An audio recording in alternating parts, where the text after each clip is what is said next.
Something as simple as a spoken word can bring life and death. And when Jim Domen heard someone tell him he was gay, a lifestyle that he knew little of became his identity.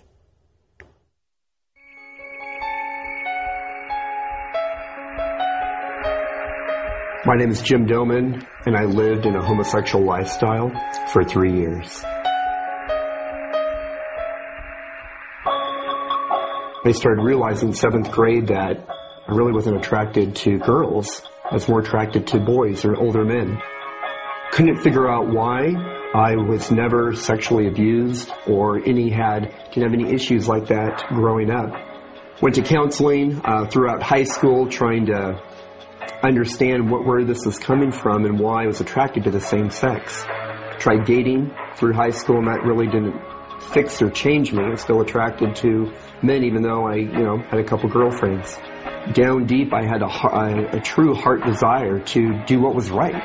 What was in the Bible, God's Word, to get married, have a family, but never thought that would be possible. It was when I was living in Bermuda, I was fired, as accused of being a homosexual. At the time, I was a virgin. I'd never had sex because I was saving myself for marriage.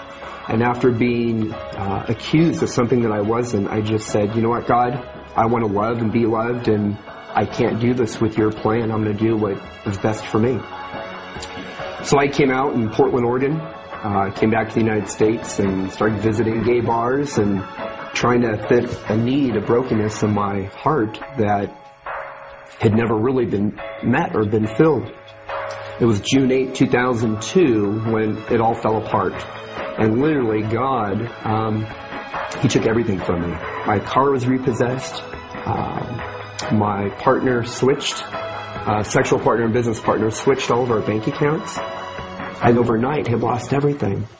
I laid literally on the floor with just the clothes on my back on a tile floor looking at the ceiling and saying, God, I'm yours again. Well, that next morning, I got up, no money, and I was trying to figure out, my gym membership hadn't been canceled, so I went to the gym to work out. Or so I thought. As I was walking to the car, there was $5 laying on the sidewalk, and I bent over, picked it up, and the Lord spoke ever so eloquently to me. He said, Jim, I took care of the Israelites in the desert, and I'll take care of you and yours. But then there is this battle for, I still have these issues, same-sex attraction, some call it, and I really didn't want to go back. In my mind, I said, as soon as I get back on my feet, I'm going to go right back to being a homosexual, because this is who I am. And the reality of it is, it wasn't who I am. My sin is not my identity. My behavior is not my identity. My identity is in God and in Jesus Christ. As God started healing me, and on that spectrum and bringing me over to healthy heterosexuality, what He pointed out to me was my desire, my need to connect with men was true, that was correct, but doing it in a sexual behavior was destructive and not healthy heterosexuality. I was seeking masculinity, but in unhealthy ways, and hanging around healthy heterosexual men, really teaching me on what it is to be a true man, the true masculinity. The story how I met my wife was it's a fun story. I went to Azusa Pacific University, Haggard Graduate School of Theology, to get my Master of Divinity.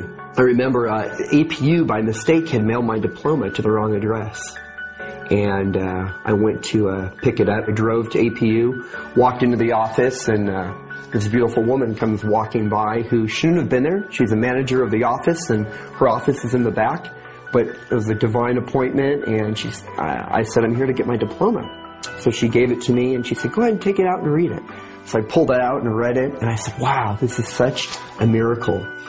I said, I've come out of the homosexual lifestyle. I'm now a pastor, a recorded Friends pastor.